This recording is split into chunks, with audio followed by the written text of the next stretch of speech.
Pam Sagrajatam Sahagana Raghunata. One-man Varnasrama. There's no such thing as a one-man Hare Krishna movement. It's together, joint venture.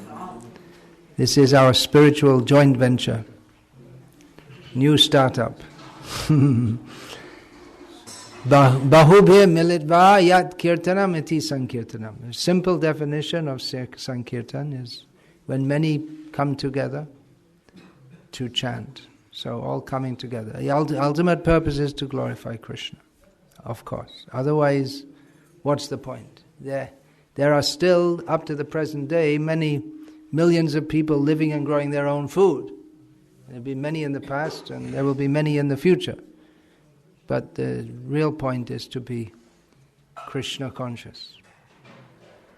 As Prabhupada would often say about these communities, you can live happily in this life and happily forever in the future also. So I can see you're very happy, and you're expressing that in your writings also. So why are you happy? Why are you happy? Well, you have the opportunity to chant Hare Krishna much more than you did while living in the city. You're undisturbed by the anxieties of city life. Another reason that you're very happy is because you're getting the mercy of Srila Prabhupada, who wanted these communities. And you're doing it, and therefore Prabhupada is blessing you. And therefore you become happy. Srila Prabhupada, shortly before, he is stressing book distribution. But now he's stressing book distribution and farms. These are our solid programs. They can change the whole world. The whole foundation of animal civilization can be destroyed. If I have hope for still living, I wanted to organize the farms, make it perfect. Simple living and high thinking. Now we're finding, devotees are reporting all over the world that, hand on mouth, go wash your hand.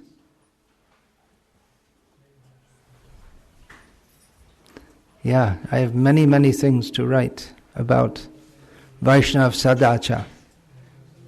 Then you can start to practice it, especially at the farms.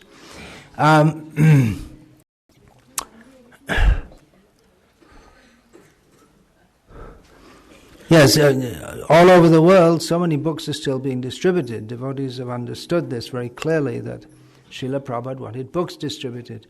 And many people are appreciating, these are very good books. Even in the Western world, people are appreciating. They're very good books. But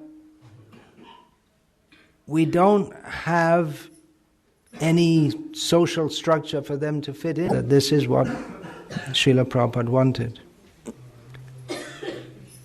So there's great opportunity, 50% of the work to be done. That means to give, as Prabhupada would say, practical shape to the ideas he had in his books. It wasn't that Srila Prabhupada just dreamed up at the last stage. He was talking about this even before he came to the West. But when his movement was well established all over the world, more and more he wanted to practically implement that. So you're getting the mercy of Srila Prabhupada. He didn't stay to institute that 50%, but that is typical of the great acharyas. They leave some work for others to do. As Srila Prabhupada said about Bhaktivinoda Thakur. He said he could have himself personally delivered the whole world, but he left something for others to do. So Srila Prabhupada left us this work to do, this establishing Varnasrama. We have a long, long way to go, much work to do. Even just in the practical groundwork, we have so many things to do. We're talking about where's the money we need to build buildings for people who want to come. Even apart from implementing so many different societal norms, we're talking about Varnashram, but that actually means brahmachari, grihastha. We have brahmacharis and grihasthas. We have vanaprasthas. We don't have sannyasi. basic practical things, there's a lot of work to do, but there's a good start. And I request you all to stick with it. There will be many tests, no doubt. Maya doesn't make things easy. That's not her job. Her service is to make things difficult. But please stick with it. And hopefully then, as more and more devotees in our movement come to know about these projects, they'll become inspired by it and understand that it is possible. Something should be done. Prabhupada wanted this. Just as it's widely understood within ISKCON that all leaders should be into promoting book distribution. There's no question about it in the minds of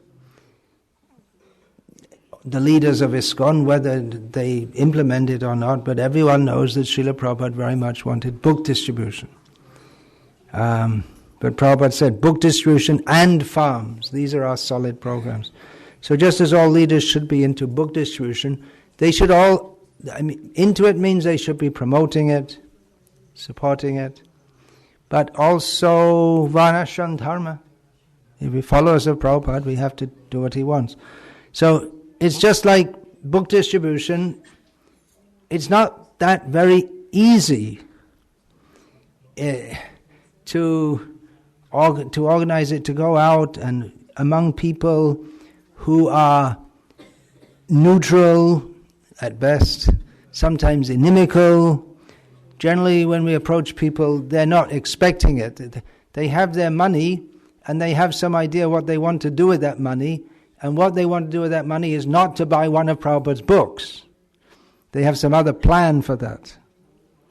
So when we come, and if we just walk up to them and say, take 500 rupees out of your pocket, give it to me, and I'll give you some books, it won't work. What do you think, Guru Das? You spent so many years distributing books. There has to be some spiritual energy flowing through the devotee so that he can convince the people to take those books.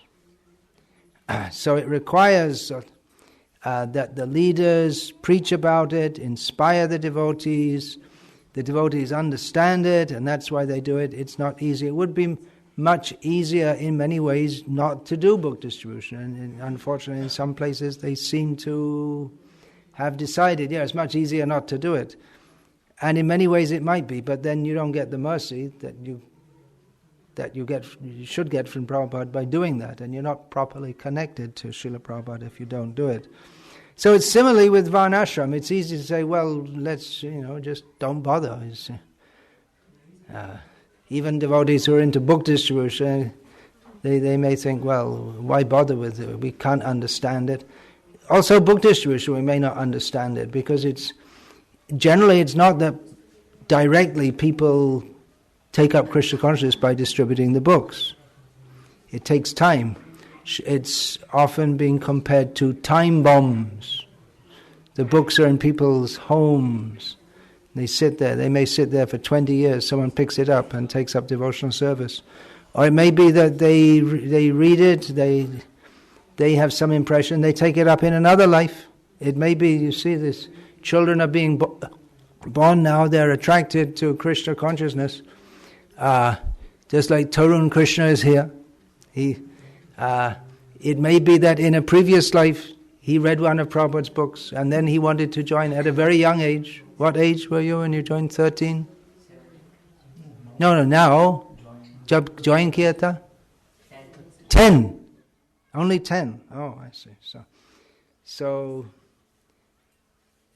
it may well have been that in a previous life he had some contact by the books or whatever. So he wanted to take up this Krishna consciousness very seriously.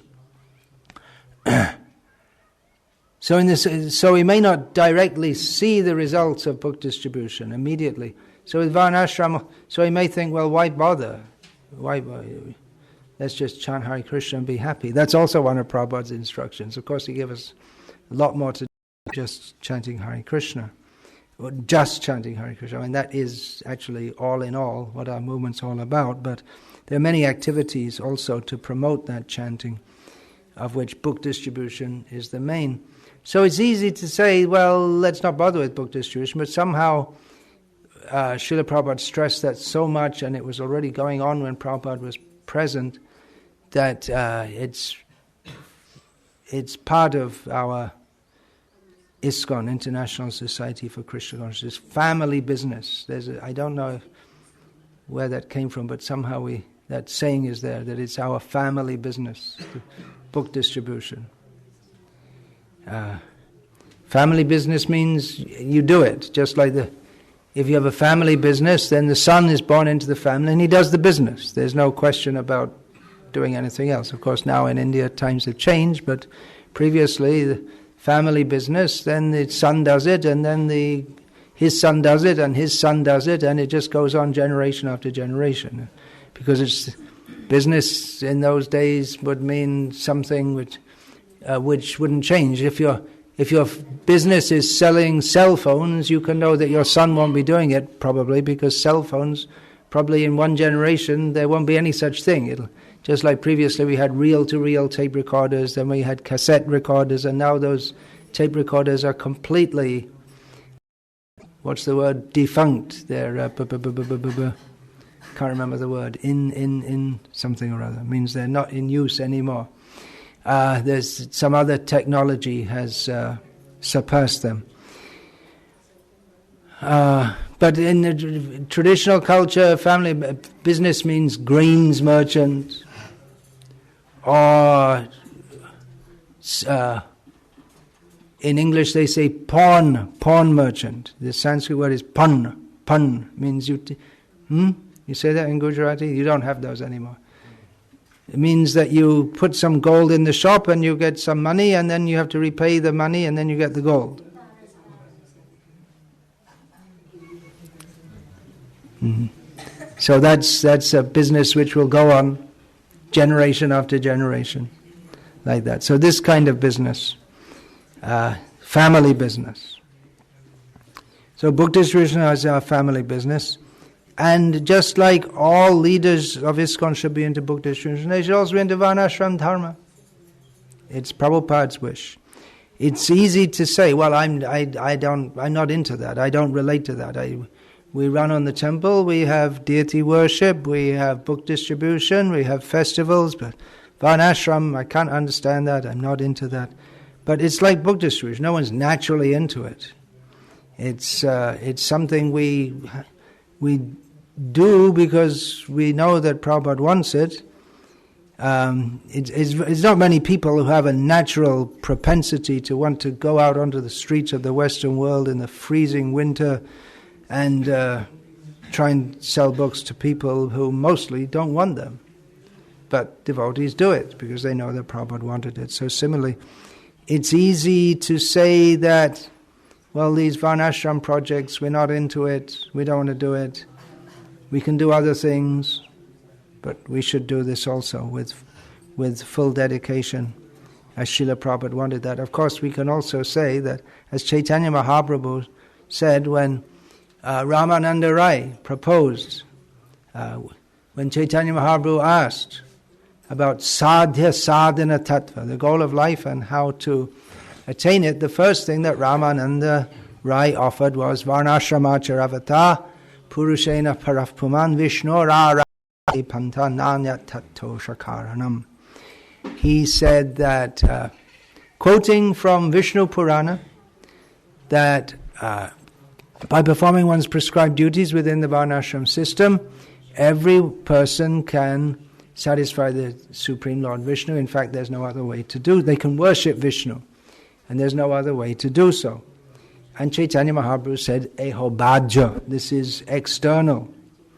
But actually, Srila Prabhupada quoted that verse many times, and it is from the Vishnu Purana, so we can't say it's completely bogus. It's an instruction of the Supreme Lord.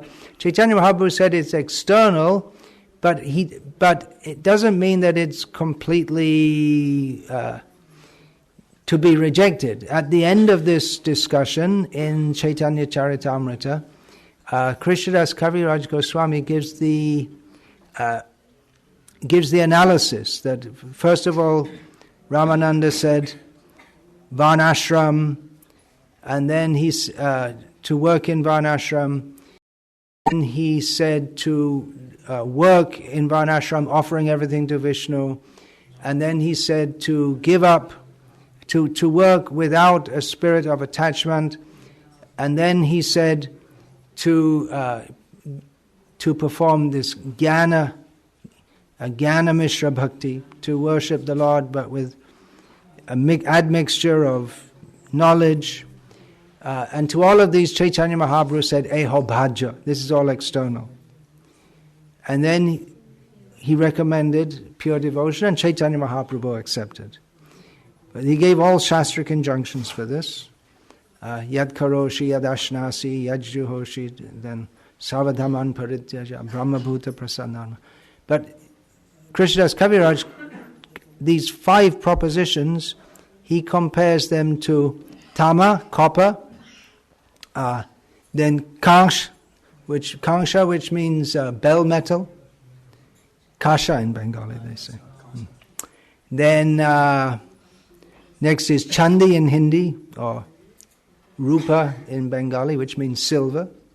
Then shona, gold, and then the sparsha money, or touchstone. So in other words, they're all, copper it's not bad. Copper's good metal. Kasha is also good. It's a good, but they're progressively better. So it's not that any of them are rejected totally, but just one is more valuable than another.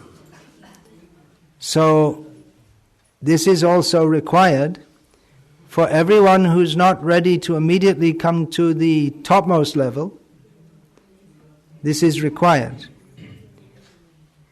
This organization of Varnashram, so that people can live, as Prabhupada said, the whole foundation of animal civilization can be destroyed. Because civilization means that we require some social setup.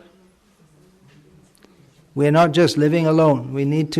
Humans need to live with others. There may be some rishis who are living in the forest alone, but mostly people live together. The human needs are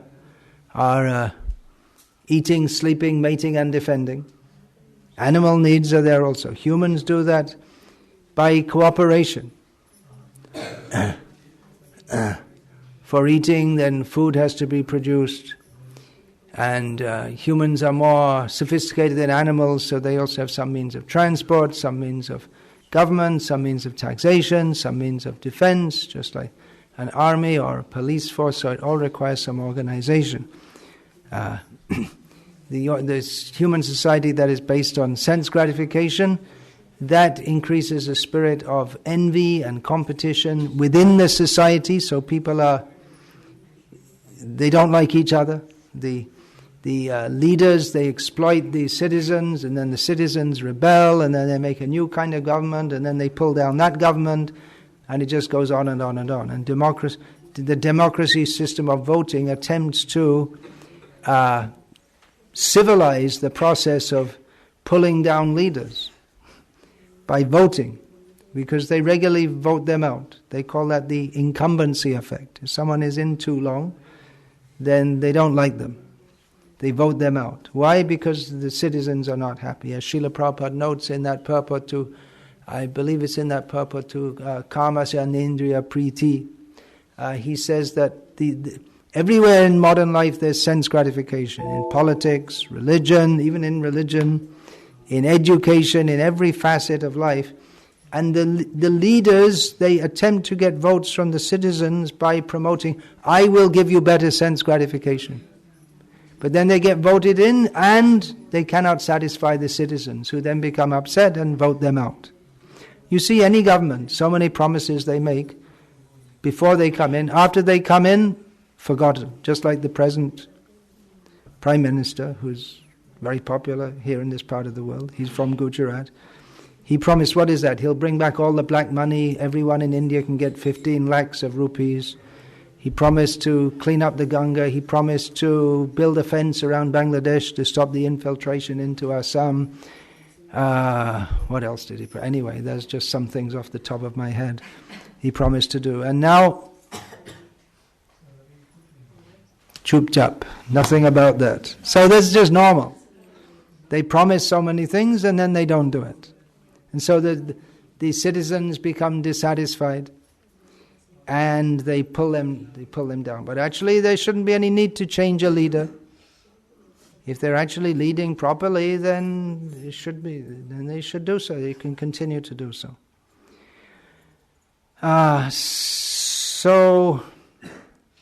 This animal civilization is full of competition because it's based on sense gratification. Whereas Daiva Varnasrama Dharma is based upon cooperation for the sake of serving Krishna. And the sense of Dharma is very strong. It is the barber's Dharma to be a barber. He doesn't have to do anything else. And only he should do that. Now, Shrayan Swadharma Viguna Paradharmat Bhayavaha. Only the Dharma should cut people's hair and nails and perform certain functions at marriages and prior to marriages. He must do it and no one else should do it. So everyone has their dharma to do, with the idea that swakarmanatam abhyacha siddhing vindati manavaha. Every person can attain perfection by worshipping the Lord through their work.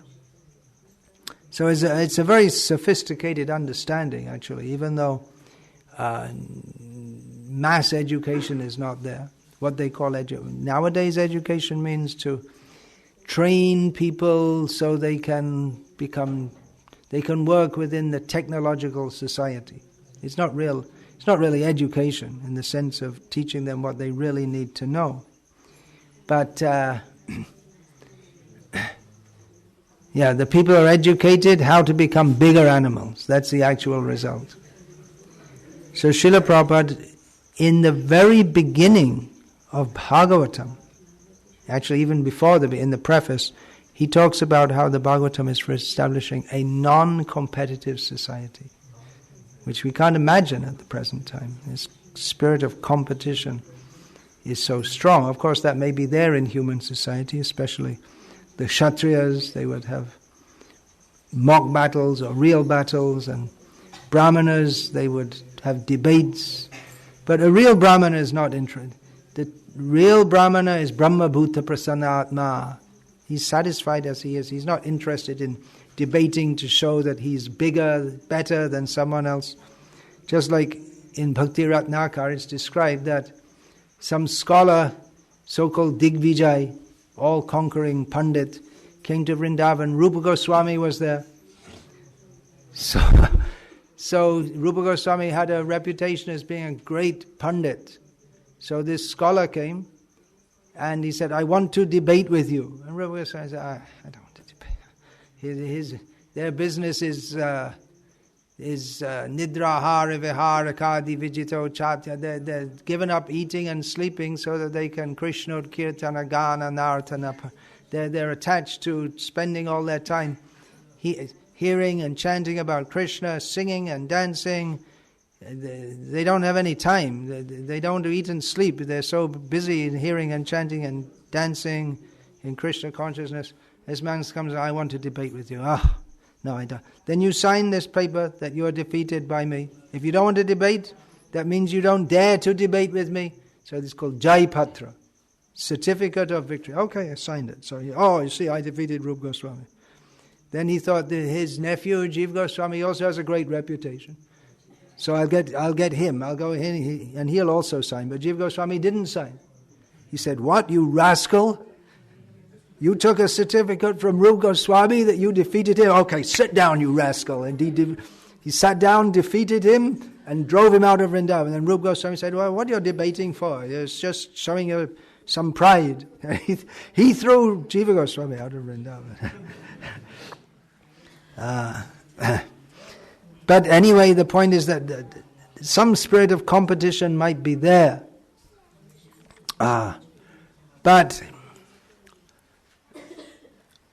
it's not to the point of destruction. the basic principle is cooperation. Cooperation means the society is there to organize eating, sleeping, mating and defending. That's not the real thing, but that has to be done. That's not the main society, but so that society can be organized in a way that Krishna can be glorified, that the actual purpose of life can be fulfilled. The eating, sleeping and mating is organized in such a way that we don't become preoccupied with eating, sleeping, mating and defending. There's not a whole effort to organize our eating, sleeping and mating and defending. It should be done in such a way that it's done very efficiently, minimized, so that everyone has time to pursue the ultimate goal of life. Otherwise it's just for rishis. They go into the forest and their eating is minimal, whatever they get from the trees. Their sleeping they minimize. Mating is zero. And defending, there's no defending. Because there's no one defending from humans, and there may be animals there, tigers, and they're living in the forest, but they just rely on Krishna, that's all. And mostly they weren't getting eaten. Paramatma is in their heart, in the heart of the tigers and the lions and the deer and the elephants and the rhinoceroses and the sharabas and snakes and scorpions and all different kinds of creatures in the forest that could kill you, wild pigs. But the rishis, they had to have faith that Krishna would protect them. So their life was completely dedicated to spiritual realization. But the Varnashram system at its best is meant for, so everyone can live together, and they have social organization, but the idea is that everyone has time for spiritual realization. It's not the preserve only of sannyasis and recluses. So Srila Prabhupada spoke about this, but somehow or other it hasn't to date become an integral part of our movement as book distribution is. And even our own devotees, many of them, they're not interested. Some of them claim they're above it. Well, we're Vaishnavas, we're above Varnashram. Although Srila Prabhupada's take on this was, well, if you're above it, if that means you're Paramahamsa, then why are so many of our devotees falling down? They don't maintain their principles. In the Varnashram system, the sannyas order is the highest. Srila Prabhupada offered sannyas to several of his disciples, and many of them fell away from their vows, even though they were considered highly advanced. So the claim that we're above Varnashram, well, that should be, if we're totally absorbed in Krishna consciousness, then we may be. But most of our devotees aren't. That means we need some kind of social organization to plug into. Krishna consciousness is to be pursued, again, bahuba militva yat kirtanam iti sankirtanam. It's to be pursued in association of devotees, sadhu sangha. That means there has to be some kind of social organization. And this is the organization that Krishna has given us. So unless we're actually Paramahamsas and we're ready to go and live in the forest and live on leaves dropping from the trees, then we need some kind of social organization. Or even if we are Paramahamsas and we're living in society, then there's also some kind of social organization. That's why sannyas is accepted. Sannyas is a situation within Varnashram, which makes it clear that he has a role within the Varnashram system. He's one of the ashrams, sannyas ashram, so that he can relate to the other members and instruct them.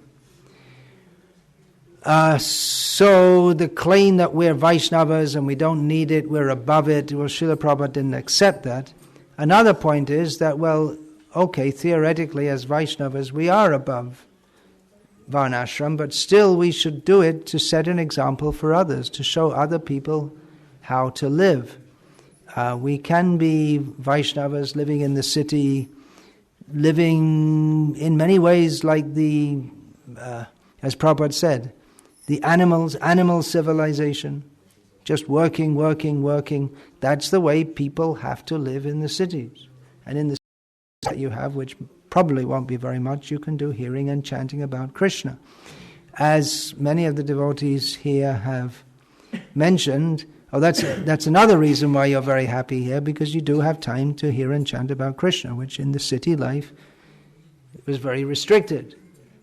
And you do have devotee association, which in city life was also restricted, minimal. The devotees are scattered all over the place, and you only come together once a week. But here you're so that's another reason why you're happy, because Krishna consciousness makes you happy. Living with devotees makes you happy.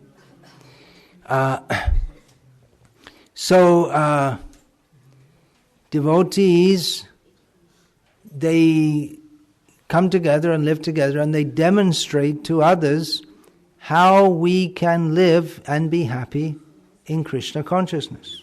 Otherwise, in city life, there's not much time for cultivating Krishna consciousness. So our own Krishna consciousness tends to suffer from, on one hand, lack of time and lack of association to properly develop it, and on the other hand, the bad association that we get by being with non-devotees. And there's not much of an example to show, because to other people it looks like devotees have the same goal of life as them. They're also going to a job and working hard, and it looks to other people, well, they're just like one of us.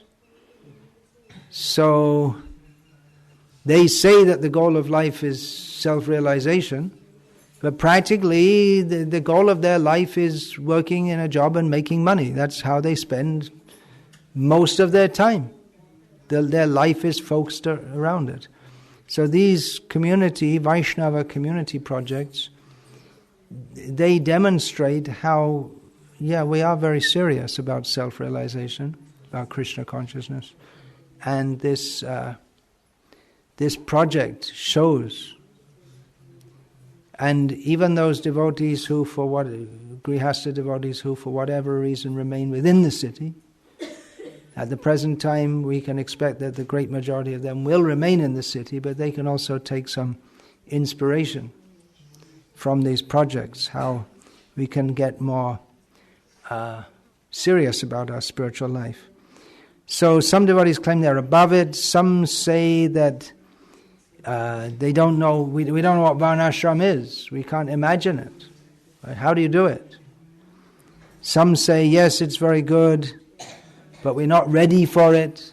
So within our society there are various reasons, some may be valid, some may be not very valid, why our leaders and devotees in general haven't taken up Varnasrama Dharma very seriously. But actually if we are to reproduce the kind of society that Srila Prabhupada spoke about and wrote about so much, there's still a long, long way to go. And many things which our devotees may find very, very difficult to accept. Just like less than a year ago, I published this book, Women Masters or Mothers, which is now banned in North America and the United Kingdom, and in Vrindavan, at ISKCON Vrindavan, that means. Banned means banned in the ISKCON society because, many devotees like it very much, but some don't like it at all, and seems some of the things they find it just, they can't relate to it at all. They think it's very bad. For instance, one of the things I mentioned in there is about child marriage, and according to the modern Western outlook, this is something very bad, because people have to grow up and choose their own partner, they have to have freedom. This idea that Srila Prabhupada gave, actually it's not his idea, but he quoted it many times from Manu. What is that? Nastriyam Swatantam Arhati. Arhati means they deserve or they're eligible for, is it? They're qualified for. Arhata. So anyway, Prabhupada said they shouldn't be given freedom. And this is something which is just, people they think it's terrible and horrible. But actually in the Vedic system, no one had freedom. And in the modern life, you also don't have this illusory freedom. The freedom to take intoxication and spoil your life. Well, better than that is a society that restricts you from all these things. But there isn't much freedom as compared to modern life. In modern life, the freedom means the freedom to spoil your life completely. And one of the main ways that people do that is by illicit sex. They become attracted, and the boy becomes attracted to a girl, they have sex, but if that's not within marriage, that's sinful. But people don't believe in sin. They think freedom is more important than morality. And so they actually spoil their lives very badly. The people are so unhappy in the modern age. So there's so much insistence on this freedom, but they have no spiritual knowledge, and so they misuse that freedom. Whereas people who have spiritual knowledge, they don't want that freedom. I'm a sannyasi. I don't want the freedom to be alone and just go wherever I want and do whatever I want. I don't want that. I like to keep brahmacharis with me all the time. I don't want the freedom to just be alone and do whatever. The brahmacharis are there. They're from their point of view, they're assisting me. From my point of view, they're protecting me. For a husband, there may be so many women around. He has his wife. His wife is protecting him. He has to protect the wife, and the wife also has to protect the husband. If they sees, he's getting close, this one, she'll chase that other woman away and scold the husband. So they're protecting each other. Why? Well, you may say the husband is attached to the wife is attached to the husband, but that protects Dharma, and that protects the whole of society. So this idea of child marriage, Srila Prabhupada explained that anyway you're going to marry someone, so get it organized in advance, and there's a whole psychology behind that. But in the modern society is very much against that. You have to let them grow up and choose their own partner, but the choosing means they get the girl, 12 years old, 13 years old, gets bewildered, and she's used so many times. There's no chastity. The whole society goes to hell. So that's just one example of how in the modern world many of our devotees, if we start talking about these things, child marriage, polygamy, and many of our devotees, they can't relate to that at all. Why? Well, of course, Prabhupada said that we shouldn't introduce it if it's against the law and people are so much against it. But on principle, he wasn't against it, because he said there are more women than men, and some of the men are going to be lifelong celibates. So a man who's responsible, not just because he's very lusty, because if you're very lusty in the modern age, you don't have to have more than one wife. You can just pick up one girlfriend after another. But out of a sense of responsibility, and Prabhupada said that in our movement there are so many young girls, they're not getting husbands. So some man, if he can support, they can marry more than one. Of course, he said that our devotees are so irresponsible they can hardly hold one marriage together. So there are different points, but on principle, he was against it. So there are many points. If we even talk about them, many of our devotees, they become very disturbed. That they have plenty of kids, plenty of children. That's one way of making Vaishnavas. It sounds funny, but it is. The whole idea of dividing society. Some people are Shudra. Who wants to be known as a Shudra? No, I'm not sure. I'm a Brahmana. Everyone wants to be a Brahmana. Give me Brahmana initiation. But if we're going to stratify society, then some are going to be. Actually, a Vaishnava is above Brahmana. But according to the work we do, there should be some division to make order and regulation in society. Someone who's working in a Shudra role as a Vaishnava is far above someone who's a so-called Brahmana, but who's not a Vaishnava. But still that division should be there. So this may all be very unpopular. So there's a great challenge to start to establish these communities And then to bring in all these principles may be very difficult also. But we have to do it because it's an order from Srila Prabhupada. Otherwise, the whole society at the present time is totally chaotic, totally insane. People are suffering so much in so many ways. It's just unbelievable how people accept that to be in a totally insane condition is normal. Just like in America, I told you before that someone comes up to me and says, well, I was raised by my mother. She divorced my father when I was 2 years old, and she's mentally imbalanced, and she's drug addict, and I was raised like that. And you just say like normal. And someone else, she's devotee, she was raised by 2 lesbian women who lived together, and one of them got impregnated with an injection, and she was born like that. And that's just normal. And people growing up in the present generation may say, well, yeah, it's normal, because that's what they think is normal. But it's wrong. Even the society in our generation we grew up with, the Hum do hamare do, we are two and we have to. The whole idea of contraception, or if you forget to take the pill, then abortion, we just take this as normal, but it's actually very sinful. But now we just take it as normal. We make a fuss about abortion, at least in the West. Many Christians are against abortion, and our devotees also. But even in India, we take it as normal that there are slaughterhouses killing literally millions of cows and other animals, and we just take it as normal.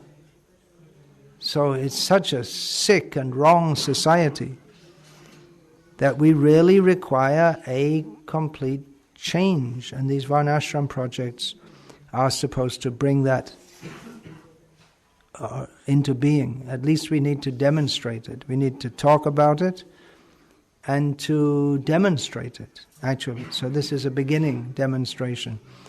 Like I say, many devotees, I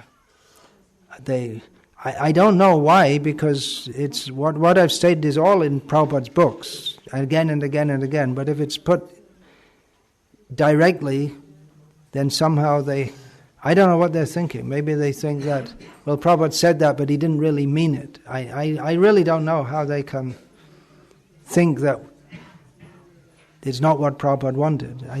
Maybe they have the idea that Prabhupada was preaching in the West in the 1960s, and that should remain the template forever, when Srila Prabhupada was just starting his movement among people who were actually hippies. And Srila Prabhupada made many concessions for them, but should that remain the template forever? I don't think so. That's why Prabhupada was talking about Varnashram. So, again, congratulations to you all. There will be many tests ahead, but please stick to it. And hopefully then more and more devotees will get some idea about living like this, living simply, peacefully, happily in Krishna consciousness. So the other major project that's going on here, a very bold step, is establishing gurukuls. And that's again something which many of our devotees, they seem to be against. Why aren't you sending your children to get MSCs and PhDs, and you'll spoil their life? That means, if they say like this, that means, what are they thinking? Whose books are they reading? Are they reading Prabhupada's books? Or how could they get this idea? Where is it coming from? It's definitely not coming from Ved Vyas.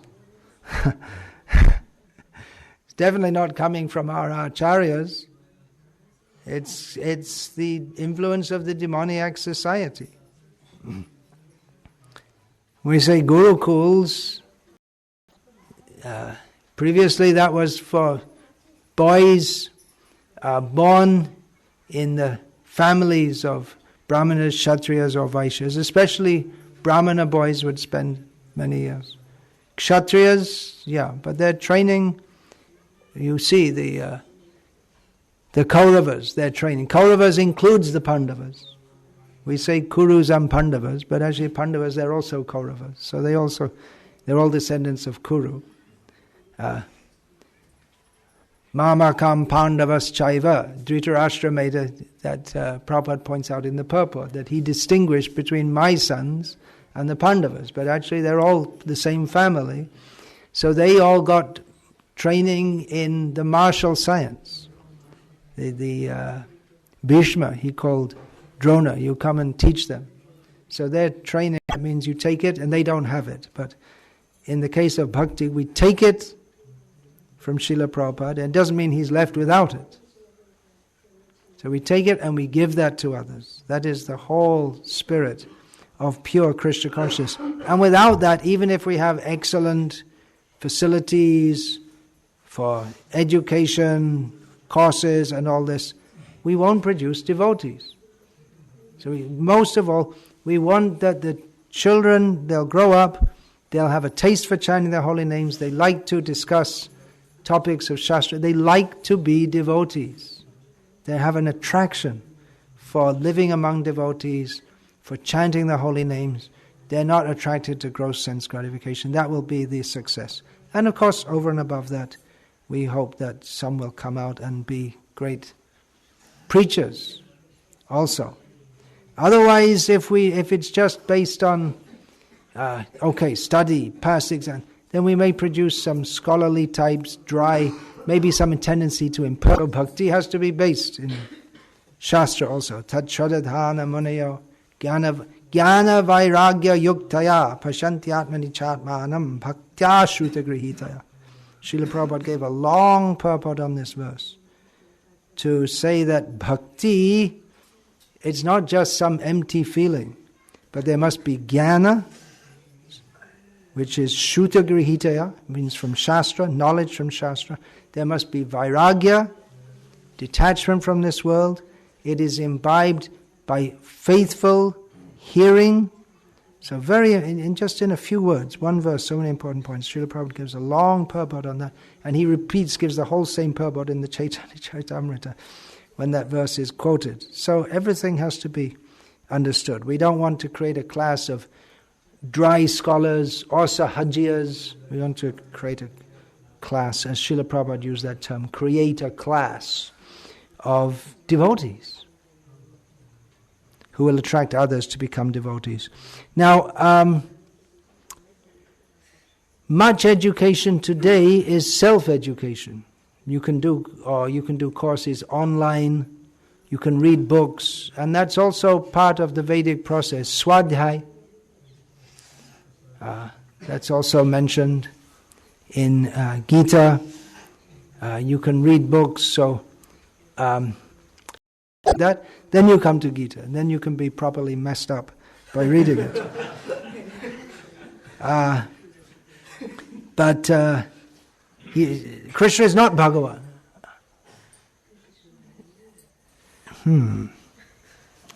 Well, I tried to reason with it. Well, it says Sri Bhagavan Uvacha, but that same Bhagavan is addressed in Bhagavad Gita as Krishna Chanchalang Himana, Krishna Govinda Nayotsya iti Govindam.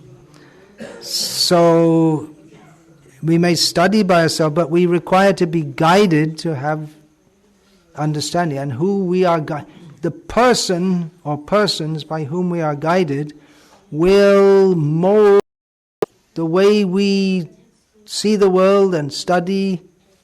So personal supervision is very important, not just to get us started, but also to impart character. The teacher should be of very high character. Actually, this word teacher, it's not, we don't see in Shastra. Shikshak, you'll say. Or nowadays, I think mostly in the schools, they're mostly shikshika. Is it? Mostly women. Adhyapak is used, yeah.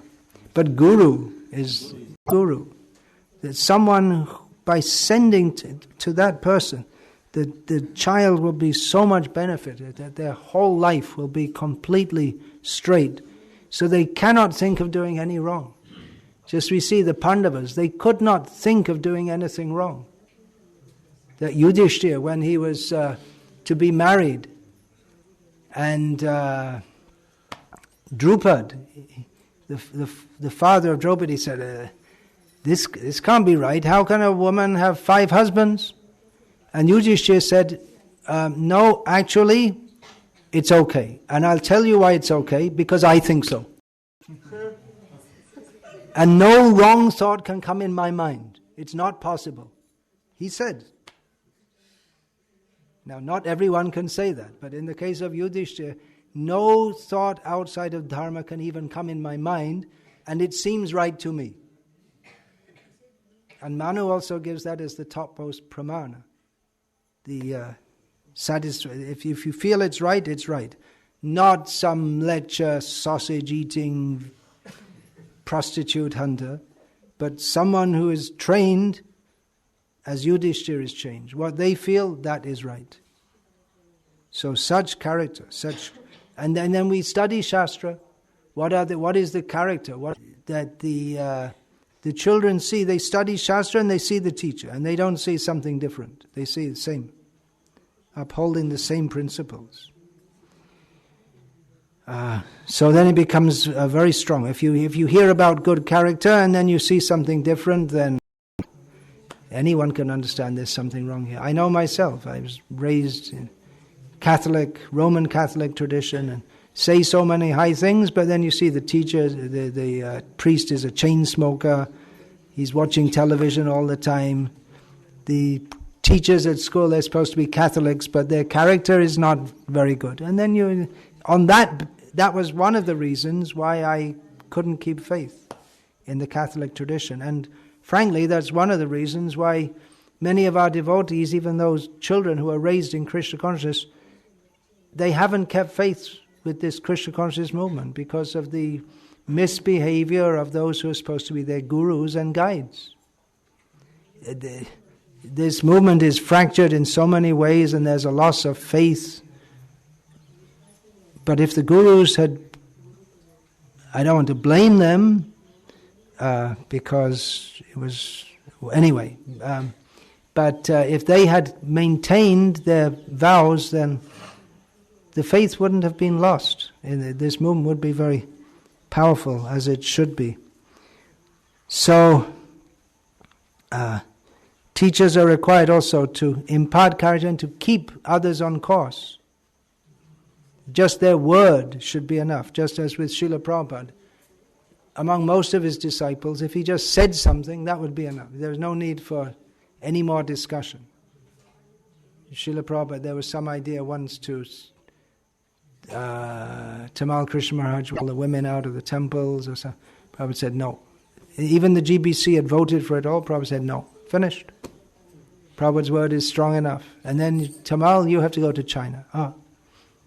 Okay, that's it. Prabhupada said, no question, has to go. They had so much faith that what Prabhupada says is whatever he says. I may not like it, I may not understand it, but Prabhupada said it, so it must be for my good, it must be coming from Krishna.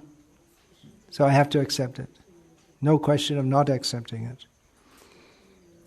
So this education that we have is quite different from modern education, which is just some factory, slaughterhouse factory for producing people, sending them, dispatching them all off to hell. Much of it is very impersonal. Just like I left school, I never saw any of the teachers ever again. And there's no idea that you should ever see the teachers again. They're doing a job, you go to school, you come out, finished.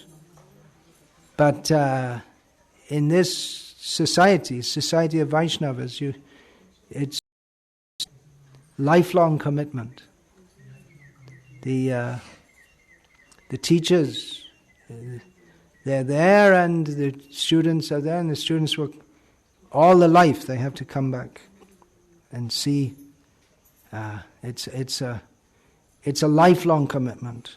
When I say teachers, of course, all the adults, they're supposed to set proper example in their behavior. Behavior means not just personal dealings, but getting up in the morning, attending the temple programs. So there's no question, there should be no question of skipping any of the programs, because devotees are eager to come to hear and chant together. So then the children also get this habit. There's no question of skipping it, so that's another reason, just why the parents or the elders, they may want